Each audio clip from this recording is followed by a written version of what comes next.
Okay, abusia ene yaba aba be breaki e di amamo Godfred Dame a wakọ pimo e wo CID headquarters for interrogations. Na abusia chese panic bi fear and panic bi abawra ye Godfred Dame mu a chese okọ pimo e wo CID headquarters no or the 70 lawyers ne di nachi abusia wo ya through wo ya 70 lawyers ena odidi na chi de koko PM wo CID headquarters a isi ano Godfred Dame we lose hope as isi interrogations na e koso de ndi ayedi kan abreki e de amamba we no na 70 lawyers a odi koko PM e wo CID headquarters no ehonsem ena ye de brema Godfred Dame ye nim de nti a odi sa 70 lawyers no ekoko PM e wo CID headquarters. Sisi Godfred Dame ono nko a esuru se obeko na isi ano still odaso ewo CID headquarters. So momia nko na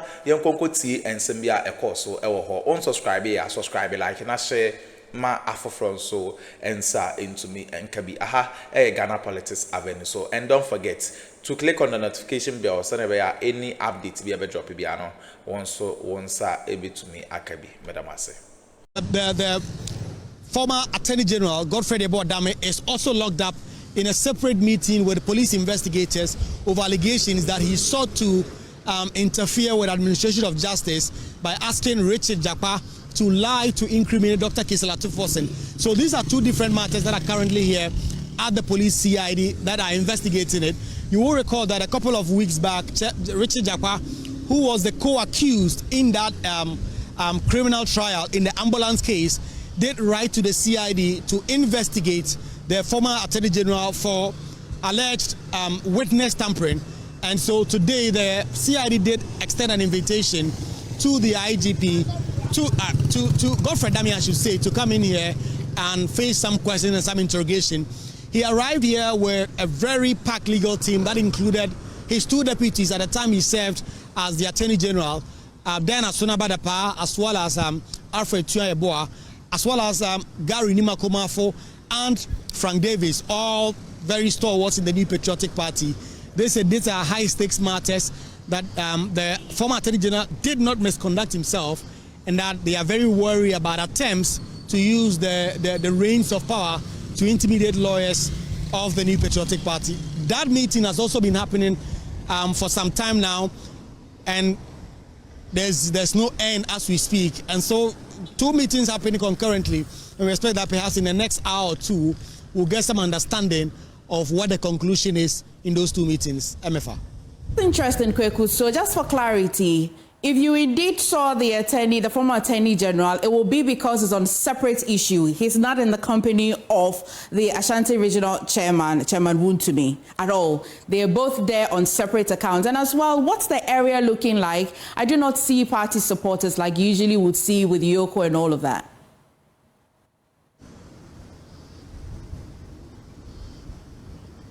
Well, a couple of party supporters did come in, a couple of them wearing MPP branded shirts, some of them with Don't Defame Dame on it. And they had a little bit of a scuffle with the Ghana Police Service. They entered the CID premise at the time, and they were all asked to leave. Where we are standing now is outside the police headquarters, because the police have not allowed us to do our live from within the premise. They've asked us to come out. But I can confirm to you that about 2 hours, there were about 10, 15 people who came in wearing T-shirts, Don't Defame Dame, among others, who came in to solidarize with Godfred Dame. They came in there, but the police CID asked them to leave. And we have been separated from where all that action may have been happening. That is the CID head office, because the police asked journalists to move to the reception area and were not allowed to where the action were. There were a couple of our colleagues who were still there. We've seen videos from that place where the police were asking them to leave. But yes, MFI, a couple of them have come around to solidarize with Godfred Dame. Chairman Wontumi arrived this morning at the Criminal Investigations Department headquarters in Accra, accompanied by his legal team, including former Attorney General Godfred Dame. and former Asante Akim North MP and Akuffo. This high-stake meeting comes after Attorney General Dr. Dominic Ayine warned that Wontumi would face arrest if he failed to appear before the CID. The investigation centers on Akonta Mining Limited, a company linked to Chairman Wontumi, which is alleged to have engaged in illegal mining activities. Wontumi's lawyer, Andy Akuffo, has expressed his client's willingness to cooperate fully with the authorities, describing the Attorney General's warning as unnecessary. I was traveling the Friday, so I sought leave for us to defer the meeting to tomorrow. Such leave was granted pursuant to the officer involved having conferred with the Director General. So my understanding as at Friday was that we are going to have the meeting tomorrow. Unfortunately, when I was traveling, I was listening to one of the news the stations, and I got information that Attorney General had been invited to the seat of government, and in his report to the President, he had indicated that he would decline our arrangement to come tomorrow, and that we're supposed to report today, failure of which he will instruct the police to effect arrest and bring Chairman Wontumi to Accra. I engaged him, and I realized that there was some communication gap between the DJ's office and the Attorney General's office, for which reason we had these double positions. So I called Chairman Wontumi to inform him of the insistence of the Attorney General to have the meeting today. So we are here today for them to conclude. What I understand is that the Attorney General will conclude his investigations today and issue us a report from the investigation indicating the charges they want to prefer against my client. So we are here to conclude the investigations and be privy to the charges being laid. Let's take you live to the police headquarters where my colleague Kweku Asante is start with the details. Kweku, tell me, the clock is ticking. What's happening at the police headquarters?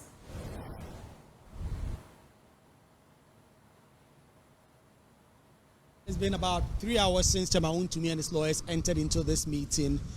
They haven't come out yet. You see me standing out because the police will not allow us to do our live inside, and so they've asked us to come out, and that's why we are outside the police headquarters as we speak to the specifics. He went in there just about 9:30 a.m. together with Andy Akuffo for this high-stakes meeting, because what we expect to happen today is for the Attorney General and the Ghana Police Service to conclude their investigation into allegations that Chairman Wontumi's Akonta Mining has engaged in illegal mining in the town on the Miri Forest and other places. And then they will prefer charges against him today. And so we're just about 3 hours into this meeting. They haven't come out. We haven't gotten any update as to what exactly is going on. It is likely, perhaps, that the police may revoke the police inquiry bill that they gave Chairman Wontumi and rearrest him ahead of pressing charges against him in court either today or tomorrow.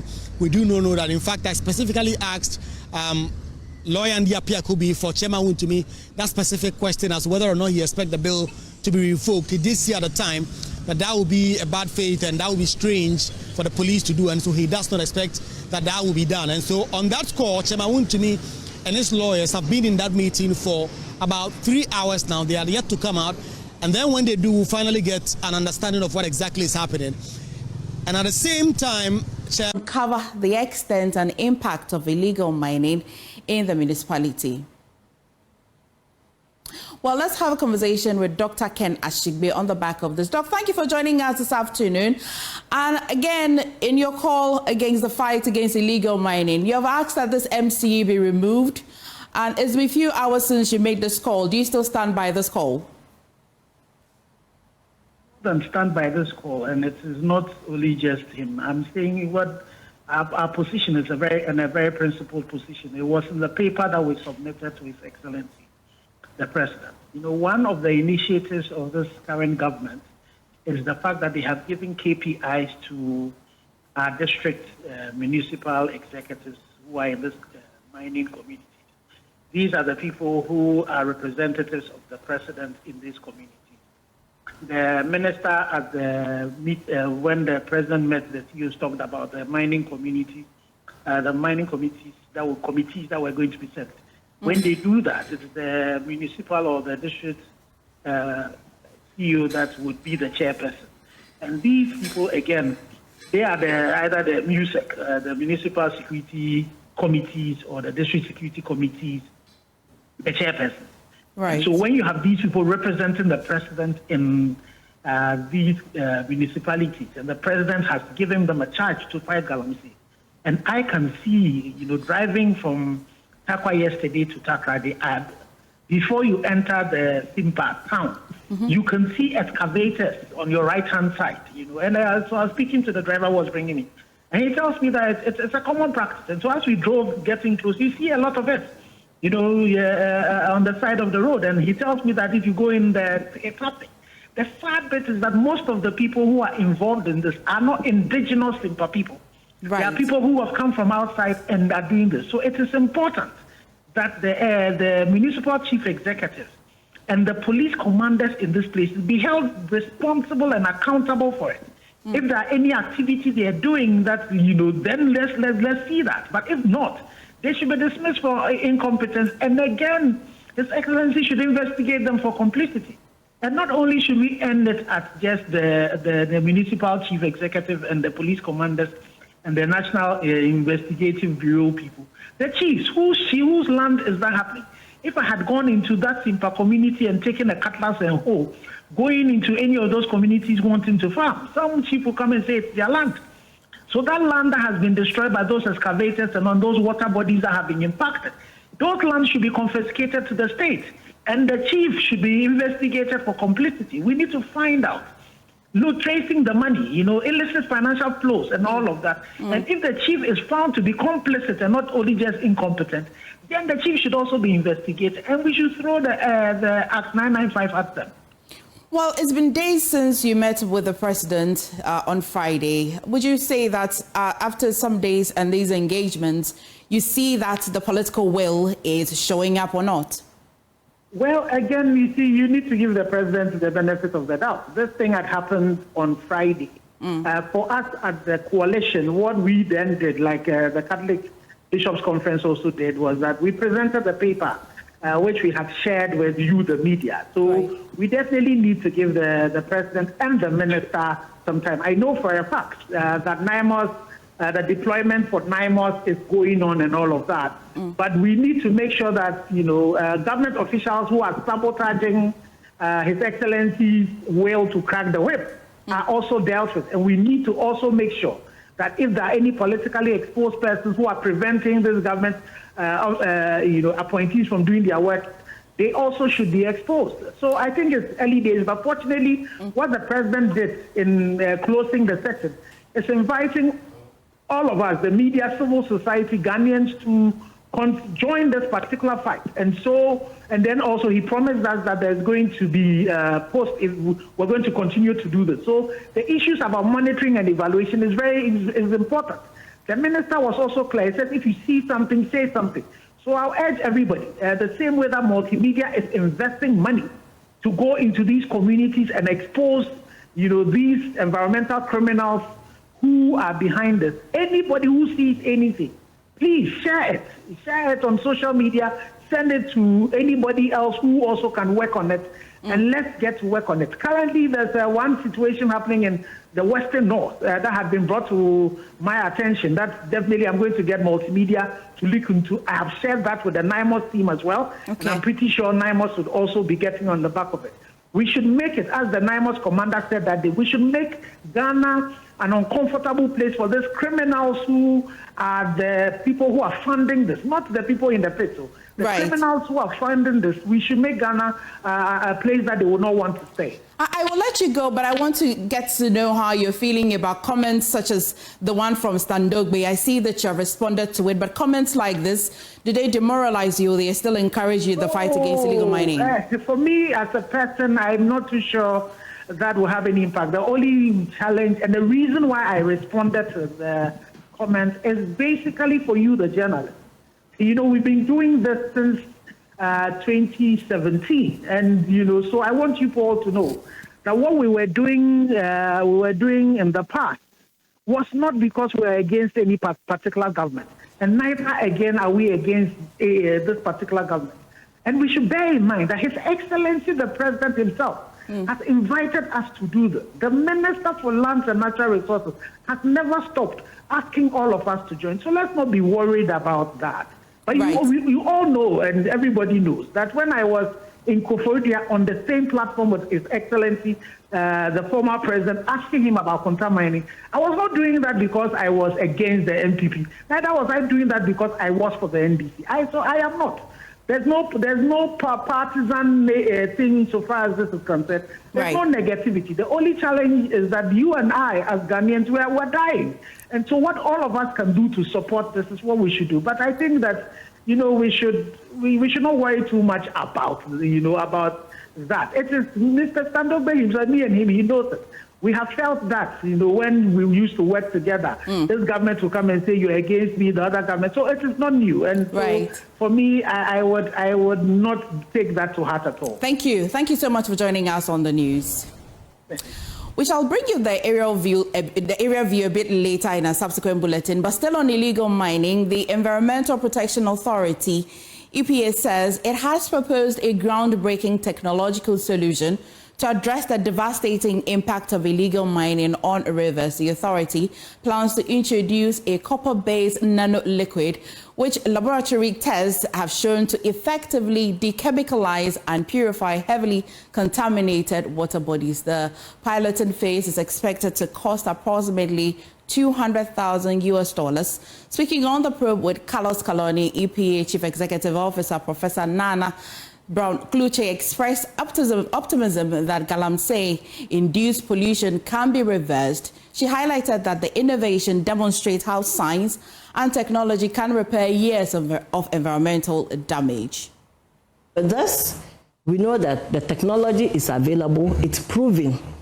Particular application of this technology is also proven. We have seen examples in Greece. You have seen some in the US, in Israel, in Turkey, wherever. But this has been tested in Greece. I have seen for myself. We have done the test in the lab. So the EPA advised the government that this, we have tested, it works, and it's doable. All we need is the financial means to do this procurement. How much is it going to cost the taxpayer? We've seen billions of dollars for the US one. Yes. Have we quantified yet? Not yet. Okay. But to do a pilot, to show to Ghanaians and even the presidency that this is doable, we need 200,000 USD.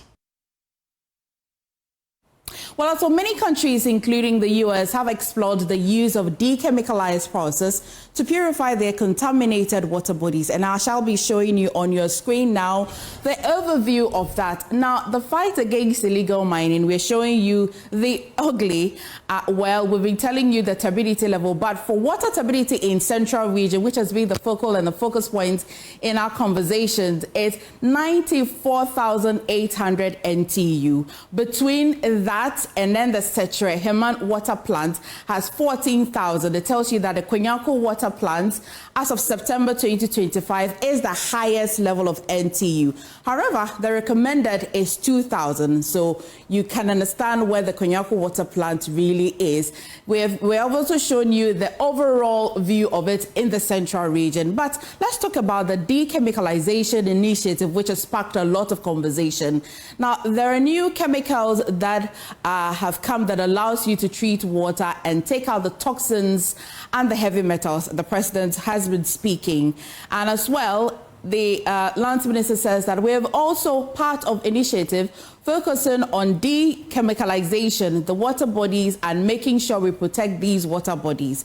It continues to say, but corporate Ghana must come and support collectively in the fight, especially reclaiming our water bodies and dechemicalization program. It is a very expensive undertaking.